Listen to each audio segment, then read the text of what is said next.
Hi, babes. Listen up. You landed here at the Peripatia podcast, and I'm so glad to have you. Enjoy these real girl talk conversations about the things that matter, from the ordinary to the extraordinary, and every plot twist in between. I welcome you.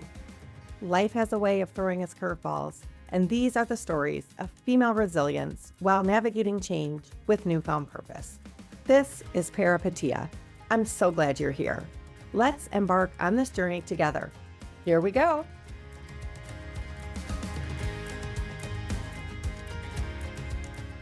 Hi, Jenny. Thank you for coming on my show, my first draft friend. Now I want to call you my first cast friend, my first podcast friend. I'm so happy to have you here. Will you take a moment to introduce yourself to the listeners and share how we know each other? Yes, absolutely. It is such an honor to be here. I'm so excited. This feels really big for both of us. So, my name is Jenny Bridgman, and I am a wife and a mother of 3 boys. I am a writer. I am a woman in recovery. That is how Heather and I have met almost 3 years ago. We met in a Writing for Your Recovery class and instantly connected and have just stayed in touch and have grown alongside each other and experienced life. And we always have so many things to talk about, as I'm sure we will today. But you are just such a bright light in my life, and I'm so happy to be here to talk about all the things. Yeah, awesome. Thanks for being here. So you immediately impressed me because we were in like a writing for recovery course, and if you're listening to this and not watching it, you don't see that Jenny is absolutely beautiful blonde. I call you behind your back. I call you Sandra D from Greece, and I think you're both versions of Sandra D. Nice and the naughty both. But you then took the initiative to gather some of us writers. And I was like, that is so brave because we were all shaking in our boots to be in this class, to share our writing, to be vulnerable. We're women in recovery. We all have anxiety, right?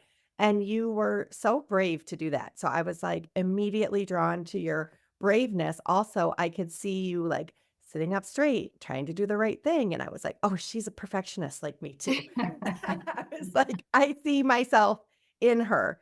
And then I think because we bared our soul with our writing, which is so vulnerable for you, for me, for probably everyone, that the connection was authentic from the beginning. And then, our individual, we started emailing and texting and connecting. And then we've actually spent time together. We've traveled together. We've had these deep, heavy conversations. We've had real life time together, and you've become one of the most important people and best friends that I could have in recovery. Friendships change. So you've been a beautiful blessing and light in my life. So Well, thank you. thank you for that. Thank you for that. I think it's important we do add that the Writing for Your Recovery class that we met in was led by the incredible Ann Dassett Johnston. And we have her to thank so much for putting this group together. And I will say too that part of our immediate and quick bonding was because I do find that writing is double vulnerable.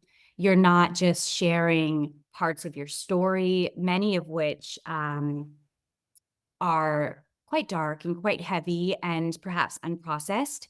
And also, you're sharing your craft. And so, for people that are perfectionists or have this fear of judgment or whatnot, it's especially vulnerable. And the fact that we kept shaking and showing up and letting each other know just how vulnerable we were and cheering each other on was really a beautiful thing. So grateful for that. That really was a life-changing decision that we both said yes to that class.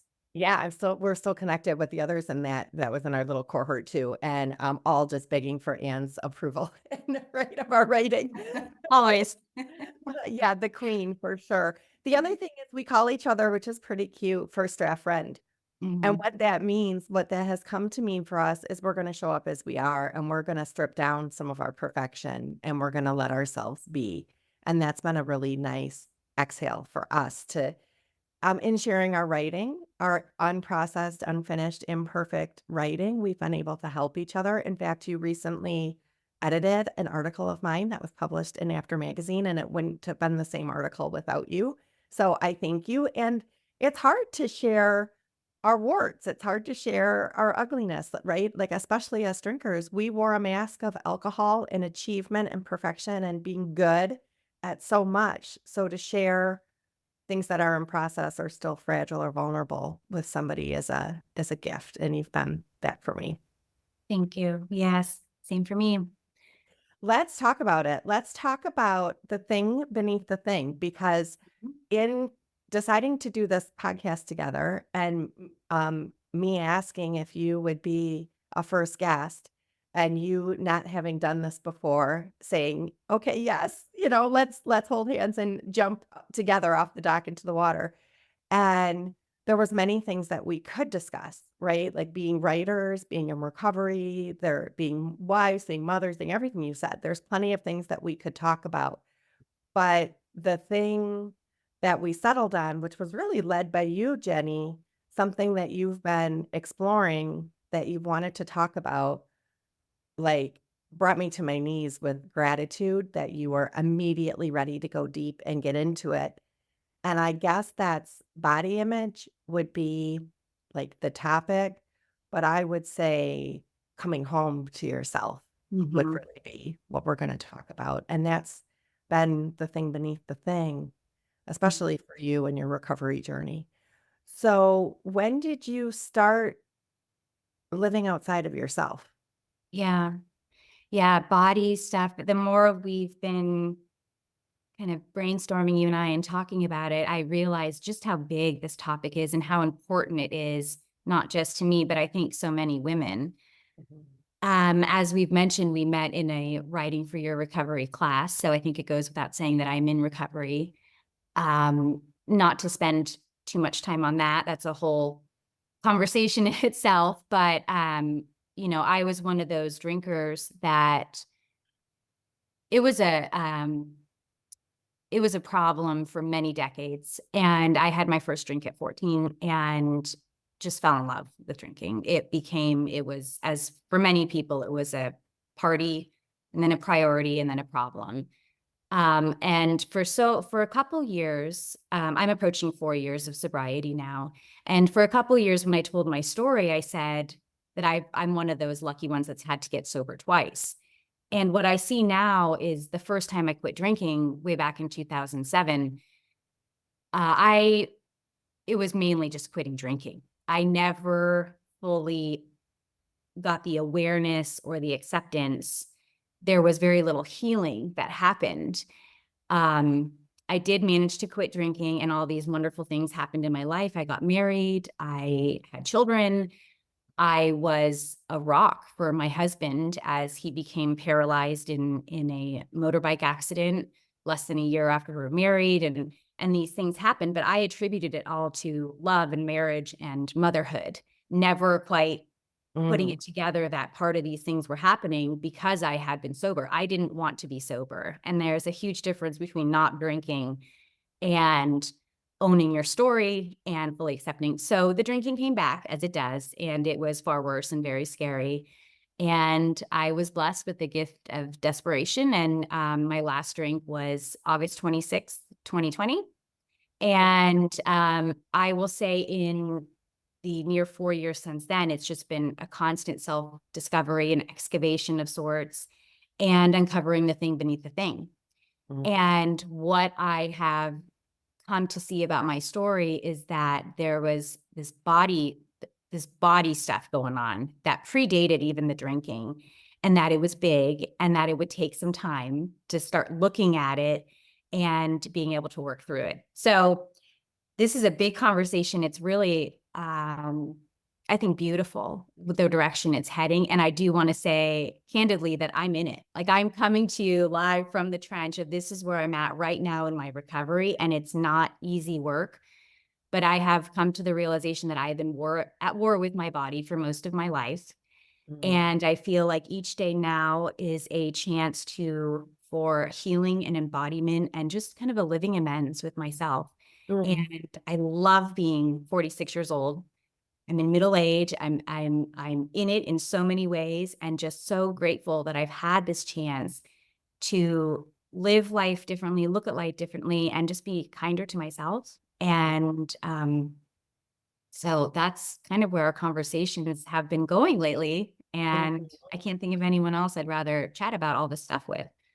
Wow, I love it. So thank you for your openness and thank you for talking to us in process. And let me assure you, you are not alone. I mean, that is why we're having this conversation because there's other women out there that are feeling very alone in their war within with their body too. And there is another way. There's growth, there's recovery, there's healing, and you're learning how to do that. So you're a wise leader for that.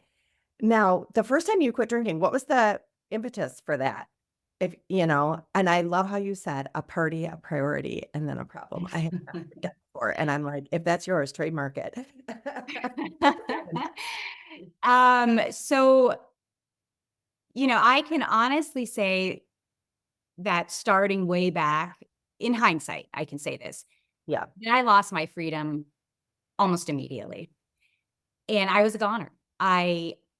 Alcohol provided for me the unbridled kind of personality that I want. I was an introvert and I was shy and I was all these things that I saw in society weren't the ideal, not at least in my mind. And it gave me freedom to express love, receive love, be, Mm, free spirited and these things. It had this sense of ease. And for someone who didn't feel comfortable in her skin for so long, it just was so welcome.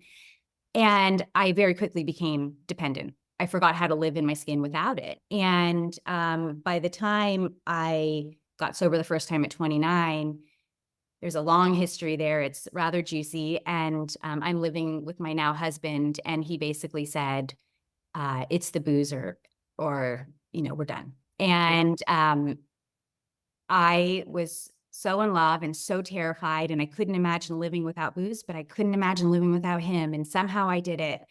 And mm, I quit drinking. I went to treatment, but it still was this invisible scarlet letter of shame I wore secretly pinned to my chest. I didn't talk about it. I still tried to fit into my same friends group, and I didn't understand myself, let alone try to explain to them how to treat me.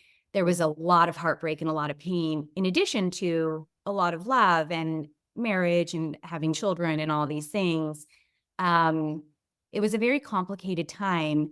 And that was the impetus, though. It was, my family had been worried for years. I was a mm. liability. Yeah. I'd like to think You're that I like, was fun at okay, times, but it I'll was quit drinking because they're making me quit drinking, basically.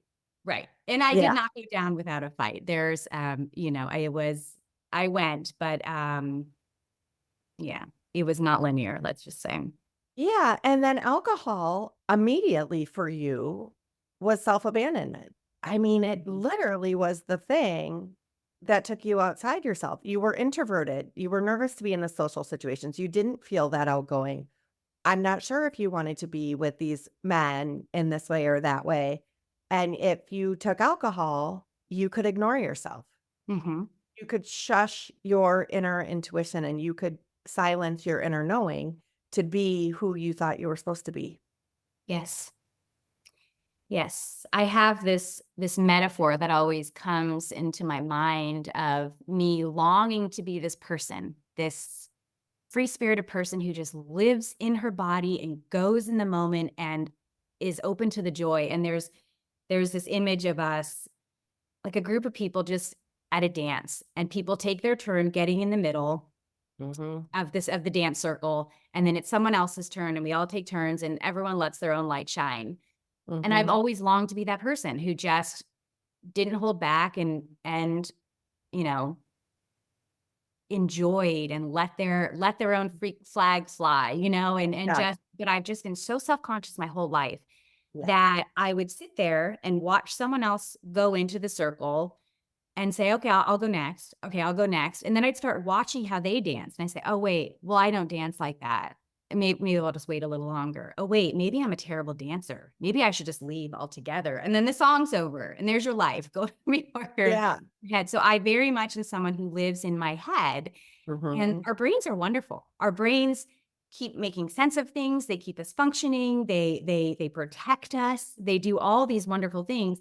But in my case, they also prevented me from living because Mhm. I got so caught up in so many things. So that's the metaphor that always comes to mind for me is just being on the sidelines and not wanting to be. Now, when I drank, I got in the center of that circle, but it still was disembodied because that wasn't me. That wasn't me who got in the center there. And so any connections that I made were not based off two people showing up authentically as themselves. And then later in life, I looked around and said, why am I so lonely? Why do I have so much pain? And it's Mm. because I hadn't let anyone in a way I didn't know better. And I do believe that disembodiment is also a brilliant strategy in many ways. I mean, there's many things that we can get into, but I didn't understand that for a long time, and I just really thought alcohol was the answer for me, and it was very hard to let go of. Yeah, that's so interesting. So when you say that, this is what comes to mind for me. I I don't have to be the best dancer, and I don't have to be like this person or that person. I want the loudest applause. Mm. That's the only thing that matters to me. Achievement, affirmation, approval, right? Like, I want everyone to clap the loudest for me. Mhm. So that's an Enneagram 3. But but anyways, so this is really interesting that alcohol was the mask for you, but it kept you from yourself and Mhm. it kept you from others. It kept you from having true connection with somebody else because you weren't yourself after alcohol. You were some diluted version. When you're talking about disembodiment, can you tell me what that means to you? Yeah. So I know there's a lot of technical definitions or what experts may say. When I think of being disembodied, I think of myself. There's a sense of detachment. There's a Mm, sense of detachment from what's happening in the world and my experience of it. It's like I'm not fully allowing or acknowledging my senses and my experience. My body was not always a safe place to be. And so there was, whether I'm thinking about something that happened in the past, something that happened in the future, there's just this lack of integration in my whole experience. And the reason I can figure out when I am embodied is because I'm having glimpses of it now. It's such a part of I know how to get there and I can feel the difference. It's something that's been hard for me to describe, but I honestly was walking around so unaware that I was disembodied. And the more that I'm thinking about it, the question is not so much how did I become so disembodied over my life? And there are three key areas that I've pinpointed, three buckets that really say why I was so susceptible to this. But it became the question for me is how do we not become disembodied in especially in our society as women nowadays? Where so much of the messaging that we're told is the answer for relief or happiness or something is outside of us. mm, Look this way, eat this, wear this, drink this, you'll get the happiness, freedom, and joy and connection and things that you long for. And it's actually, an inherent need.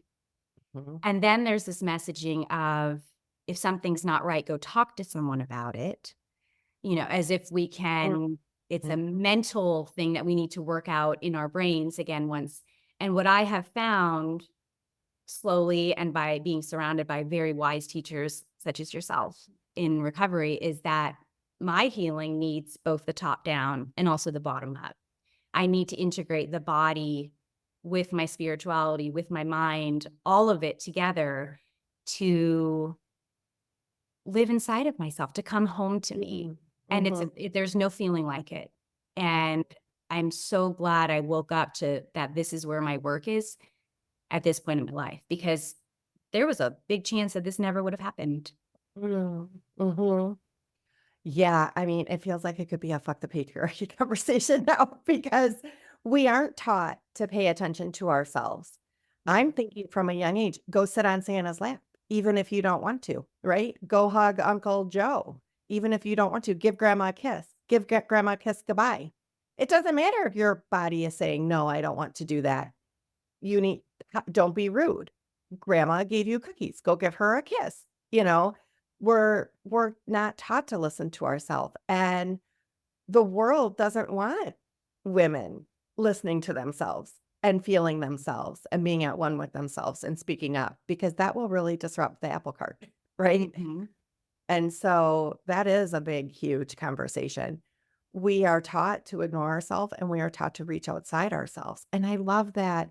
I love that even as a coach, where I say, like, get support, get help. It is, I always trust my client knows themselves best, would know themselves better than me. I would never give advice for them. How would I know what's best for them? I wouldn't. But I would know how to ask them the questions to enlighten themselves about themselves, right? We Mhm. all have the answers inside of us. The answers are not from your coach or your therapist. The questions are. The questions are hopefully. The wise Mhm. questions come from someone outside of you. But the answers are sitting with it, being one with yourself, feeling it.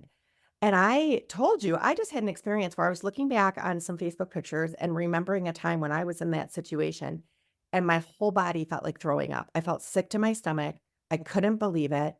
I was just wrought with nerves. Something was absolutely boiling inside of me. And I thought, that's how I felt when I was in that situation, but I was a drinker, so I never listened to it. Over and over and over again, I put myself in these situations and I didn't even pay attention to how I felt inside.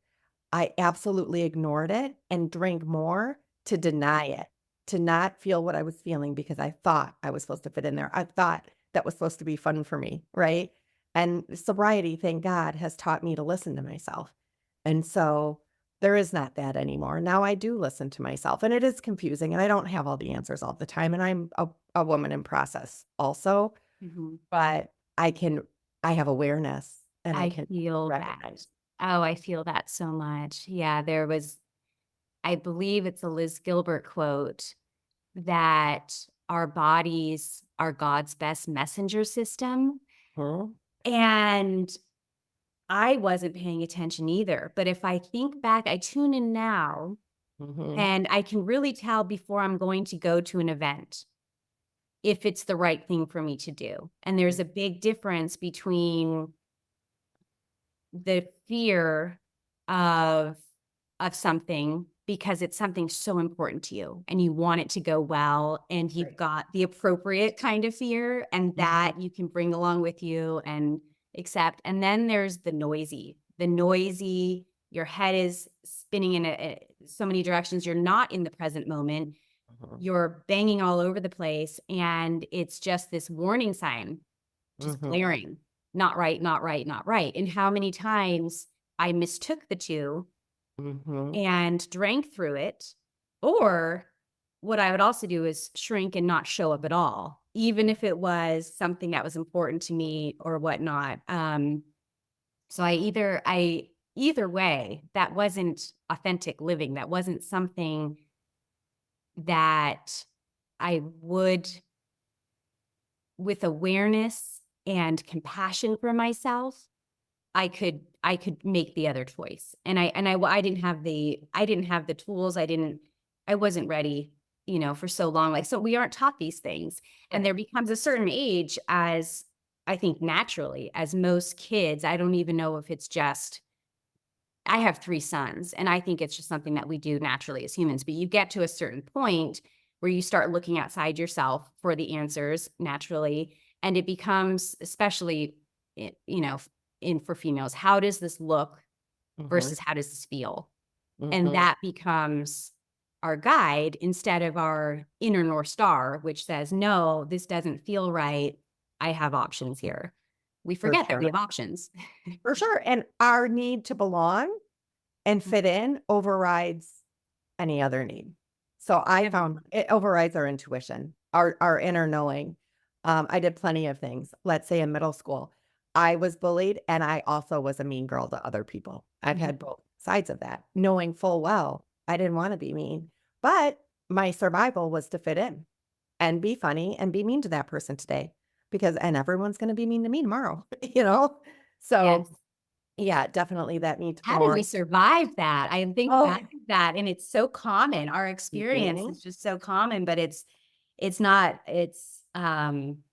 wow. Yeah. And as women, we're doing it to each other and we're ripping each other down and we're doing it still because we're Mhm. fighting for the limited seats at the table. So we're elbowing Mhm. we're still doing that because and that's where the comparison comes for you.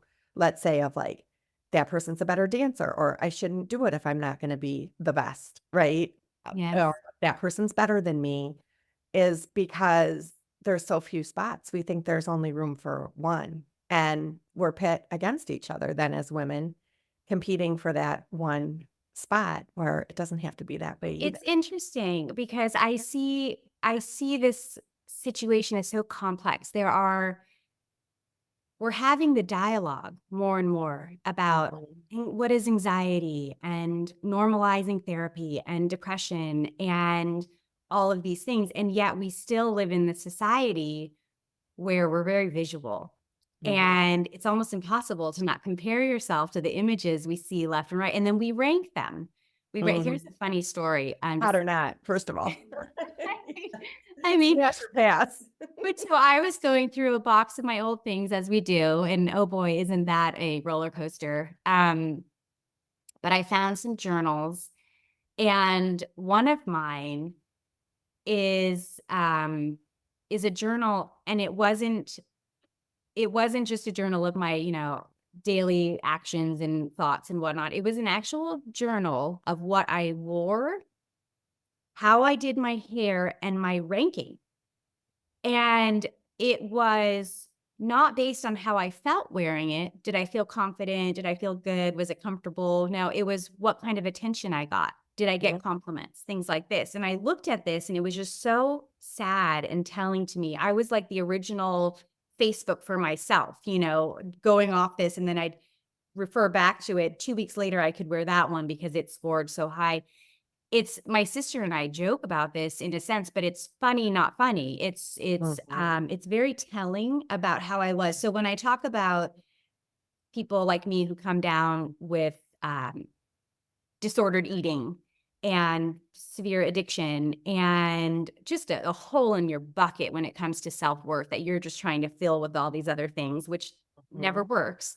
Um, it was all right there. I just and I don't blame myself for it. I don't consider myself shallow. I consider myself not having the sense of security and looking for it in certain ways. And anyway, it was a very interesting to see that and in my little handwriting and just be met with compassion, actually. I wanna talk about the 3 things. I wanna get into those 3 things because I think they're really important, but first, I want to ask you about your husband because you slipped this in, Mm, and I feel like it's a big thing. You said he was in a motorcycle accident, mhm. and he's paralyzed Yes. in your early marriage. Can you touch on that a little bit? Because I think that has a lot to do with Oh my goodness. Thank you body for image bringing and that up. yeah, I I feel like we need to rewind a little bit and It's thank learn. you. Yeah, that's a big part of our conversation today and just my life and all of this. So when my husband and I were newly married, he's a motocross guy. So he's got dirt bikes and it was a big part of his life. He was a great rider, riding since he was 8 years old. Um, I was 8 months pregnant and he went out for a spin and on one of usually I would accompany him to the track, but it was the day before my baby shower and I was out with my mom doing our things and he hit a jump wrong and fell and became a T10, which is a thoracic level of your spine paraplegic. And um, it's been it's been 14 years now that he's been in a wheelchair. And we are incredibly blessed that we had our first beautiful son 1 week after he came home from the hospital. Um, it was the most brutal and the most glorious time of my life. Oh, talk about bodies. You, new mom, new baby, Yes. Oh, new yes. We could talk new about that. husband, wheelchair, home, you know? Yeah, and, it's interesting, a lot of people say to me, "Oh my gosh, that must have been brutal. That must have been brutal to be pregnant at the exact same time this accident happened and your husband's paralyzed." And what people don't know is that this little boy saved my life. This little miracle on the way. I had every night I'd go home after visiting my husband all day at the hospital and have this baby, this life kicking inside of me, telling me, hang on, the Mhm. miracles are around the corner, the best is yet to come. He was a motivator for us day in and day out. And that's even before this beautiful You were in child your body arrived. with him. You were Mhm. in your with him. 100%. And what Mhm. people also don't know is that had I not been pregnant at that time, who knows what my drinking would have. There is no way I would have stayed sober. I was sober for those years when we got married and had our first few children, but it was being pregnant at that time was so he saved me. Every Mhm. bit as much as I gave him life, he did the same for me. And that is such an important part of our story. Mhm. But so what I also want to talk about is with regard to seeing someone, loving Mhm. someone, my soulmate, my life partner that I live with day in and day out, literally doesn't have use or feel of half his body. Mhm. He's riddled with horrific nerve pain, Mhm. throughout the day. And here he's got atrophied legs. I mean, after so many years in a chair and despite all his um he's a rock star of a Yeah. human, but all of the things that he does to stay fit and stay shape, and he's so independent and he's so hands-on with our kids and all the things, his body has changed dramatically. I mean, there's no question. And yet when I look at him, I don't see that. I see the man I love. I know that our vessel, our outside of us doesn't define who we are. Mhm. He's this beautiful man, and the outside is not what I see. And yet I cannot have that same soft lens with myself for some reason. That's where the interesting thing with the body issue comes in is we are so hard on ourselves. I would never have the amount of destruction and punishment and this just the constant berating of my own body that goes on inside my head that I'm only now beginning to tell people about is it's pretty astonishing. And it's just so interesting how it's only self-directed. I would never look at anyone else and have this type of thing. But I Mhm. feel that by finally accepting it and owning it and getting more comfortable and saying what's behind there, I can begin to release it. But Mhm. it is a really interesting thing that I live with. I have a Mhm. very unique perspective. Mhm. And I can tell you that there's actually been there's so many wonderful gifts of loving someone and living with someone and raising children with someone who has limited mobility and things because they have the opportunity to see someone rise before their eyes every single day, from Mhm. his chair. It's just it's a gift that I can't even explain. And why are we not able to have that same soft lens when we look at ourselves and we're just still constantly at war with our own bodies? Mm. Mhm. It really puts it in perspective. Yeah. If you think you have a little lump or a bump and your husband is sitting in a wheelchair, right?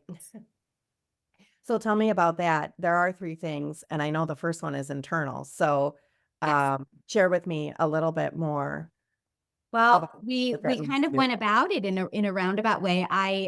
So there's the internal and all the fears, the ways that the fear of abandonment, the fear of not belonging, all If the you things don't that look really. right if you don't look right, Mhm, you'll be kicked out of the tribe.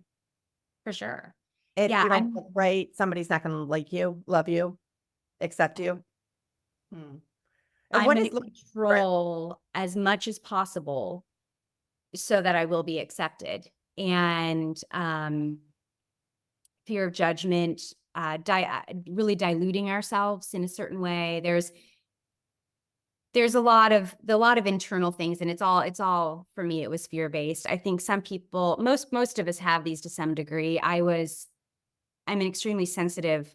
I'm a highly sensitive person, also introverted, and I have these things. And it's so interesting as I call myself like the unlikely addict because I had this upbringing Mhm. that is really quite remarkably loving, and the kind of upbringing I wish everyone had. I had a mother who was never focused on how things looked or anything superficial. And she was, a school teacher who just saw the best in everyone. And she was never worried about how she looked or her weight. She was the type of person who would always get in the pool with us and not worry about getting her hair wet. And just she lived a life that was all about how things felt. And it just radiated within her. Despite all that, I had that example in front of me. I was someone who very, very readily took in all the messaging around me that I also need to look this certain way. And I think a big part of my issues, honestly, is when I became a tween. As I started developing, I started getting a lot of attention from my body. Mhm. And suddenly it was thrilling and scary and what's going on, but I got a lot of attention wherever I went, and, it kind of became the only source of power that I'd ever known, became this Mhm. strange thing, and it started to define my worth, and that you get into very dangerous territory. Then I get older and our bodies start changing and my weight will fluctuate. Mhm. Then all of a sudden, this body that had been my ally becomes my enemy. And I go through breakups or something, for our friends start shifting. My heart is broken, whatever it is, I immediately say it must be the body. Mm. And then the body is to blame and I turn on it and that's when the punishment starts. And from my story that and I not only suffer from, years of alcohol abuse, but I also have disordered eating issues that were also very undercover. Mhm. Um, and when I was 18, 19, I was introduced to these diet pills. They were called mini thins back in the day in the late 90s. They were ephedrine, incredibly dangerous, bad things. And of course, I am in the disease of more. So drinking, whatever it was. So I started taking these things daily. And what happened was I started to lose weight. I had unlimited energy. I got a 4.0 one semester in college. I was focused. I was getting all these compliments. I had collarbones, I had cheekbones, I had all these things. And I was killing myself. I was smoking. I was restricting my calories to like 500 calories a day. You have no appetite. And then I would go exercise for hours and hours at the gym. And this is part of where the eating and the drinking come into play together, as it does, it turns out, for quite a few women. But I couldn't go to bed at night without having a couple beers because my little heart was beating like a hummingbird in my chest, and I needed that to come down. And so we've got two things that are at play here, completely detaching me from my body. There is drinking, which, it's just a numbing agent. You're completely poisoning yourself and removing yourself from your body. And then you have an eating disorder where you are literally overriding any any cues that the soft animal of you is giving you. You're restricting your food. You're pushing yourself to the limit when your body says, no, stop, I need to rest. You keep going. You're doing all these things. And yet, in my head, I thought, I'm finally getting there. Whatever there was, I Mhm. was getting to this point where I was gonna get that gold star and that happiness and all And these again, maybe unbelievable on things. the outside you looked like you were. Yeah. Your collarbones were Oh, popping and absolutely. your GPA was rocking, I and know. you were slowly killing yourself from the So inside. what I will say is that started around 18, 19, and by age 20, I had a stroke. I had a mini stroke. It's called a TIA. Thankfully, it was reversible damage, and they did discover through a series of tests, I had to take 6 months off college and move back home with my parents to have open heart surgery. They discovered that as a result of the stroke and trying to figure out how this possibly happened to a very fit young woman, that I had a pretty common congenital heart defect that they thought they better fix. It's called a PFO. It means that there was a hole between my left and right atria. It's there for every child before they're born because oxygen bypasses the lungs. And then as soon as we're born, that little flap shuts closed and we start using our lungs. Well, my little flap never completely closed. It's very common. 1 out of 8 people are walking around with it and don't know. But this for me required open heart surgery at Stanford. And I just remember you're 20 years old and you think you're invincible. And I was more embarrassed with people finding out than I was about maybe I might not wake up from this thing. It was just Mhm. this really, really big thing that just said, I knew I was flawed. I knew something was secretly wrong with me. And this just is one more thing that proves it. And the sad thing about that is, I have just been so deeply loved my whole life. I've been deeply loved. My parents, I have 2 siblings that are amazing. I had a boyfriend I was living with at the time. I was just all these things, and yet I didn't feel worthy of love. And I was so afraid of losing that control, losing that power, losing my body that I went back to the pills and the drinking and the smoking and the overexercise. I would say within, I don't know, 6 weeks, 8 weeks. Something like that. And that is a part of my story that I have very rarely talked about because it's it's so big. There's so much apologizing I feel like I need to do. When you look at the totality of destruction that Mm. we do to our bodies and still be right, and that's a big one for me. But Mm. I feel that I'm there now and that I get it. I get the why, and I just have so much compassion, and my body has been through amazing things and it's never stopped working for me. And, if not now, when? Mm. When am I going to accept it and honor it even for allowing me to live and feel so many things, the difficult, the beautiful, all of it. If not Mm. now, when? I love that. What a perfect time right now. And we can heal. We do heal and we do recover. So that's beautiful. Even even from that, right? Even from the shame. That's so interesting that what am I gonna live? Is everyone gonna think about the story, right? Still outward focus, but you're tuning in now. You're tuning in to yourself and your body. So there's the internal thing and then there's the society thing. Tell me about that. The like, what will everybody think? Because what will everybody think? And where does this Yeah. come from? And who's the ideal? As you're talking, I'm like, is there an ideal? Is there a person? Or when you said you almost got that gold star, like right before your stroke, you were probably almost at the mark, right? Almost there. What is that? Oh, it's Just so funny, not funny. super skinny. That's it? Yeah. Oh. Yeah. Now, well, this is very revealing, but I'm just going to be very honest is that the way I drank, I just pushed the limits every time. I was always one of the last people standing or not. Girl, that's why we met in Suburban, just so you know. When you look around and you say, "Where's everyone I came with?" Um, or I'm the one that needed to go home first, because I started the party too early, whatever. I just so many mm.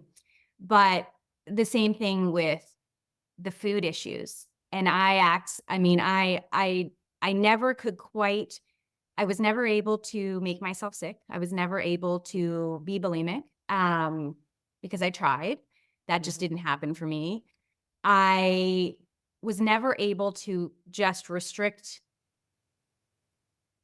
my without the pills. I wasn't able to have the willpower. I thought this was another flaw of mine that I just couldn't. I just wanted food. I was Mhm. hungry, and then Sure. I would deny myself, deny myself, deny myself, and then binge and then go over exercise. I mean, it was a whole slew of things. The interesting thing about the eating was that anytime the drinking ramped up, the eating issues would kind of fade into the background. And so when I was pregnant, I, had 3 healthy, beautiful boys. But I will say that even when I was pregnant, I did not drink. And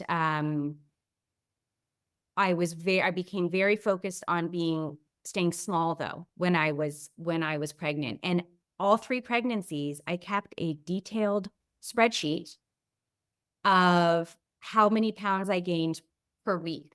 And I have these these spreadsheets saved on my hard drive, and I kept them very secretly. I forget what I even named them. But it was to the point where if I knew I had a weekly check-in with my prenatal doctor, I would even withhold having some water before going in because I was so focused on that number on the scale. And at the same time, I cared so much what I ate. I ate beautifully. I was cooking for myself these nutritious things that I otherwise normally wouldn't. It was the first time that I felt like my body was a temple. I was growing this beautiful life. I had a purpose, and I enjoyed food in a way that I didn't allow myself normally. And yet there was still this thing going on of I can't let myself get big. I'm pregnant and I still can't let myself get big. And I gained 19 pounds to the ounce with all three of my children to the ounce following this formula that I'd had. And I had three healthy, beautiful children. I was the one who suffered. I was the Mhm. one who was malnourished and exhausted when it was time to, have, the fourth trimester is the hardest, right? And you're breastfeeding and doing all these things. But it was just interesting. I never correlated that when the drinking stopped, the eating went back up. And this is a very common thing. And as I said, I'm at the beginning of this exploration here. I know there's a lot to it. I know a lot of women have uncovered so much, and there's so much beautiful wisdom for me to learn and go there. But it was very much the case for me. The So cycle is so familiar though, whether it's eating or drinking, the cycle of restriction and then binge and then berate yourself and hate yourself and beat yourself up mm, and then do it again. But you know what? The cycle of hating yourself, the mm, berating, the shame on you, that gets familiar. That starts to feel like home. mm, That's what I feel like that's even what we see unconsciously. Do the bad thing because we know we're bad and we hate ourselves anyways. So do the thing and then beat ourselves up because there we are home again where we should be. Shame on you. Like that becomes very absolutely. familiar. So that is food and that is alcohol and that is probably just about anything. I Mhm. truly believe addiction is a human condition and it's not saved for just alcohol use disorder or specific like alcoholics or certain people. Yeah. But for us, the cycle of hatred is even that is the addiction. That pattern of self-hatred is we're addicted to that. We don't know how to jump off that cycle either. 100%. I think that was the first piece of writing that you shared in our writing group back in 2021. And it was you waking up in the morning and talking about this berating and this self-hate and this disappointment in yourself, and you did it in such a raw, beautiful way. I love your writing, and it just got me, and I said, wow, she went there. And I think that's a big basis for our friendship right off the bat was, And oh, Anne I get said, this. "You don't have to use so many swear words." You're speaking my language, and oh, okay. You took the restrictor plate off the red dragon. You went there when I was still too afraid to. I was, you've got a number of sobriety years of sobriety beyond me, and I've always looked at you as such a source for me of where I want to go, and I really appreciate that about you. But I think it's saying it was what finally freed me from Mm, that. And it's interesting, even waking up today, for example, as nervous. I run nervous. My therapist says I idle high, which I appreciate. um, but I also felt so grateful and happy that I have a voice that I can use now. mhm, And I said to myself, okay, you've got some fear going on. mhm, How neat that you care so much about this today.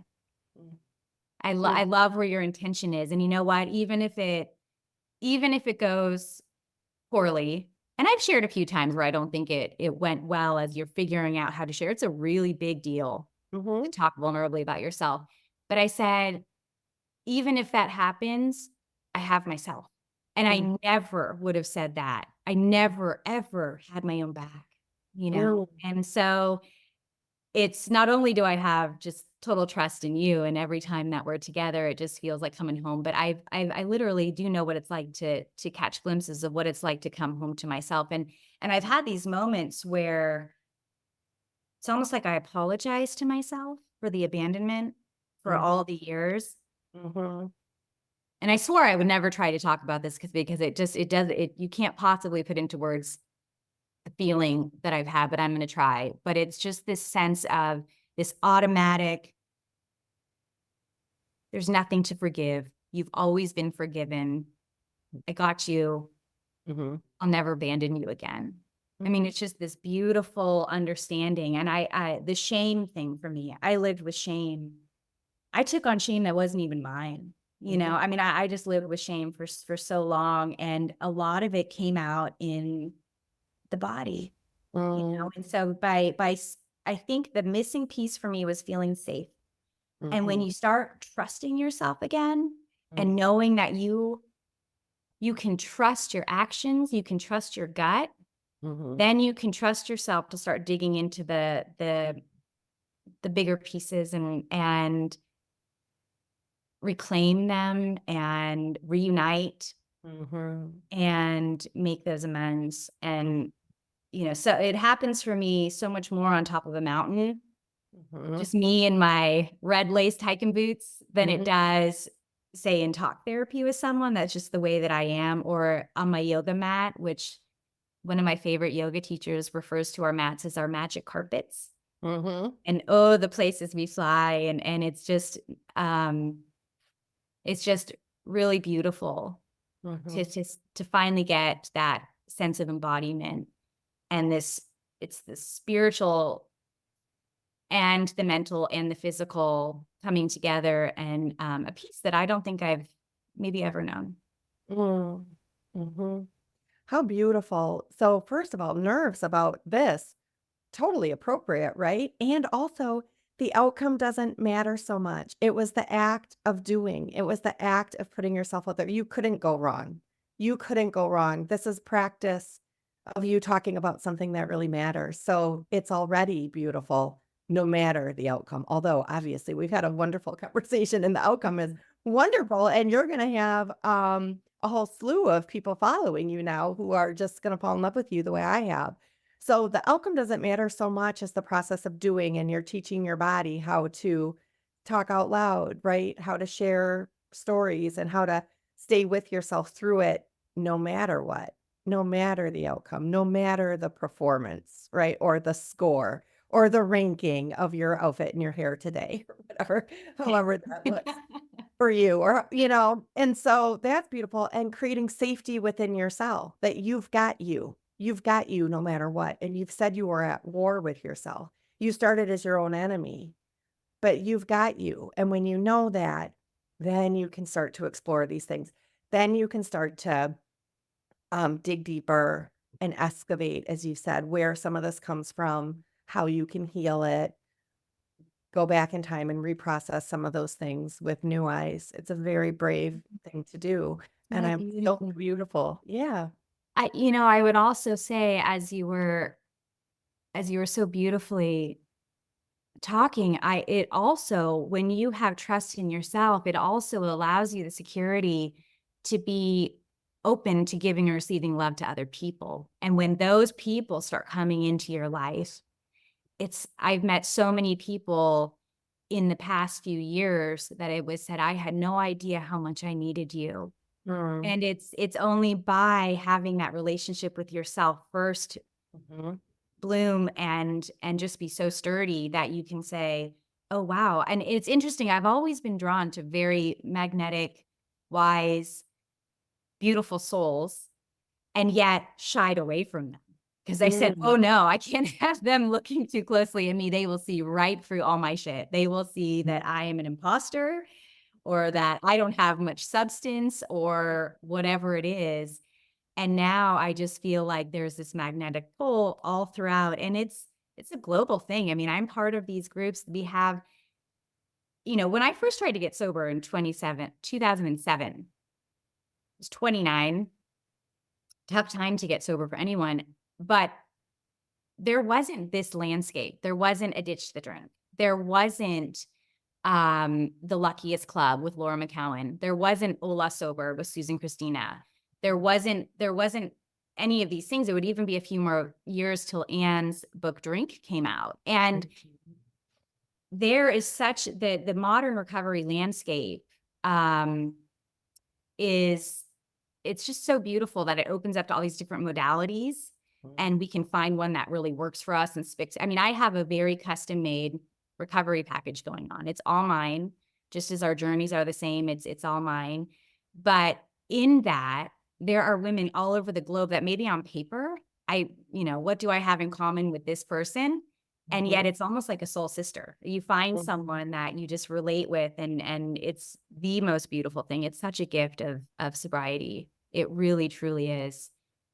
Yeah, I love where modern sobriety is going. Also, to your point, I mean, for some people view AA, let's say, which felt like the only option, a Mhm. support group for a very long time. And a lot of women don't want to sit in a circle of men and call themselves powerless. They Mhm. feel like they've done that their whole life, right? Yeah. And so, no knock on AA, but it's really beautiful that we get to create our own customized, curated healing and recovery toolkit for ourselves. And for you, I've heard your magic carpet yoga. I've heard the red string hiking boots as inspired by Cheryl Strayed on Wild. You and I are twinsies with our We are magic twinsies. ones. Um, Top of mountain therapy. I've heard sober support groups, recovery support groups. I've heard friendships and community, other surrounding yourself with other people in healing. Writing, I wanted to say, here's a name for your book. A rider and a writer. You Oh, and I your like it. husband. So if you wanna trademark that, it's yours, it's fine. What else? What else would you let's end with any resources or books, like, I'm thinking The Body Keeps Score was, like, a huge book for me, and I wanna say The Body Keeps Score with trauma, addiction, and things, but I've also recognized The Body Keeps Score in a really beautiful way.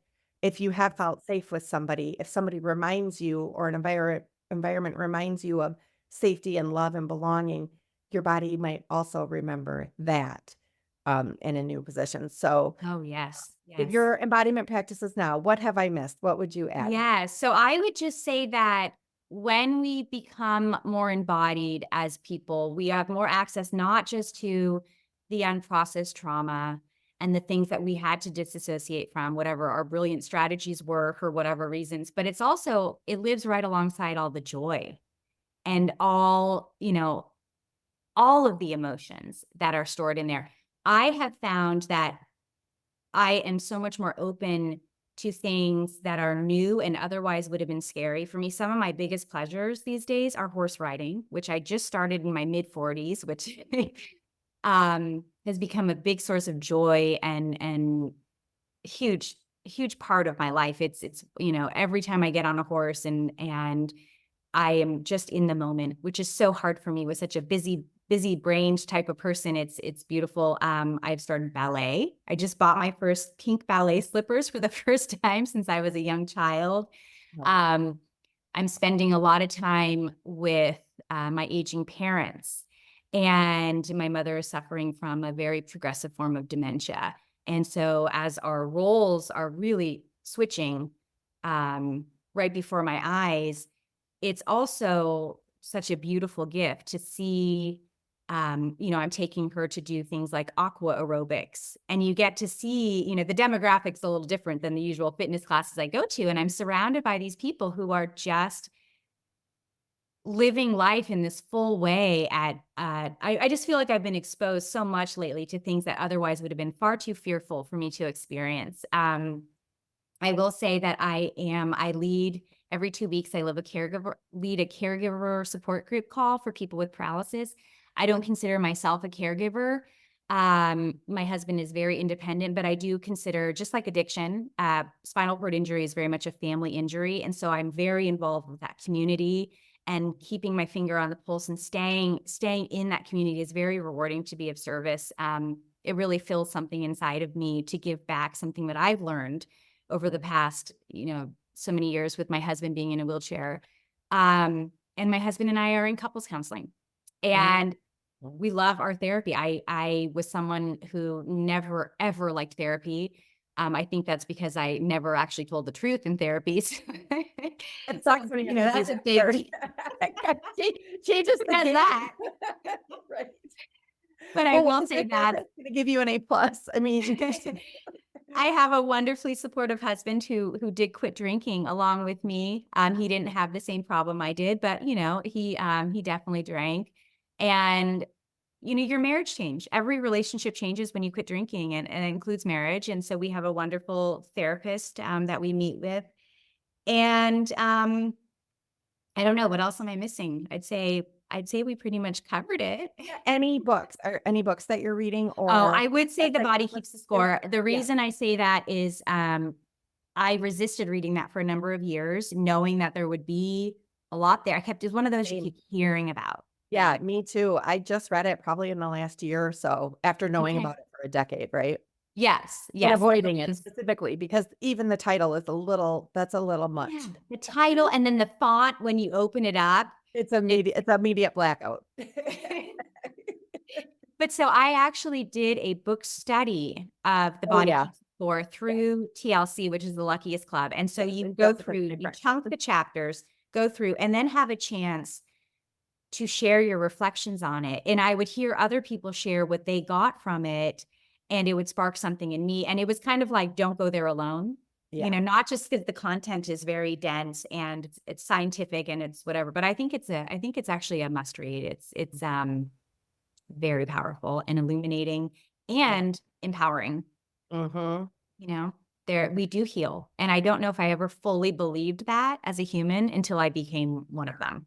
Mhm. Here you are healing. Thank you, friend. I love you so much, my first draft friend. Thank you for sharing your heart and soul with us today, for getting vulnerable, for being honest.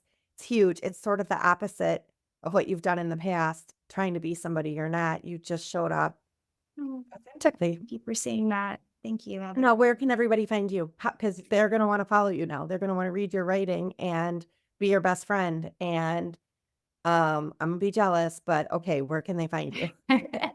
I would love to be connected to people. I have a website and you can find me at jenniferbridgman.com. It's Jennifer Bridgman is Bridgman. There's no E. I feel the need to always say that, but jenniferbridgman.com. And I would love to be in touch. Thanks, Jenny. Thanks, friend. And that's a wrap for today's episode of the Peripatia podcast.